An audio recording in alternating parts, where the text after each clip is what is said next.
6:30. This is the CBS Evening News with Walter Cronkite. Good evening. One day after the House voted a big increase in Social Security taxes, President Carter held out some hope to the American taxpayer. He said he's studying ways of cutting other taxes. Mr. Carter made his remarks by telephone to the National Newspaper Convention in Houston. Bob Schieffer reports from the White House. The president spoke to the Houston meeting on a telephone hookup from Washington. There were no TV pictures of the Washington end of the conversation, since the networks would not agree to restrictions on coverage imposed by the White House. In the conversation, Mr. Carter called the increase in Social Security taxes necessary. He conceded new taxes could put a damper on the economy, but expressed hope that could be offset by other measures.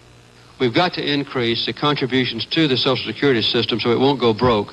And we'll try to compensate for the inflationary impact or the tax increase on working people by other means to make sure that the economy is not severely damaged by this action.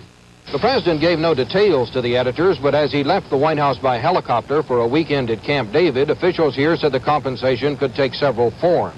They said no thought is being given to direct rebates, but they said the tax reform package now being put together by the administration will contain several tax relief measures for those in the lower income groups who would be hardest hit by an increase in Social Security taxes.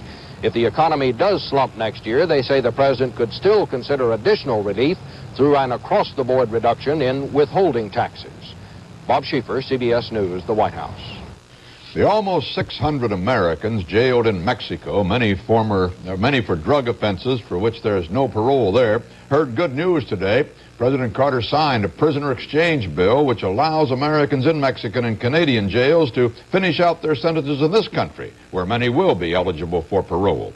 Americans in Mexican jails say they are victimized by corrupt prison and court systems there.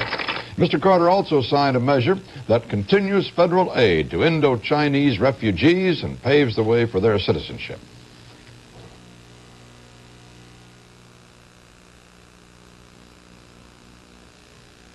You want to start something? You want to start something? You want to start something? Start using Rayovac alkaline energy cells, the finest battery Rayovac makes. No ordinary battery can last as long as our alkaline energy cell. In fact, one Rayovac alkaline can last up to 8 times longer than an ordinary battery. So if you want to start something, start using Rayovac alkaline. Get something started with Rayovac. I want that sinus medicine. Headache.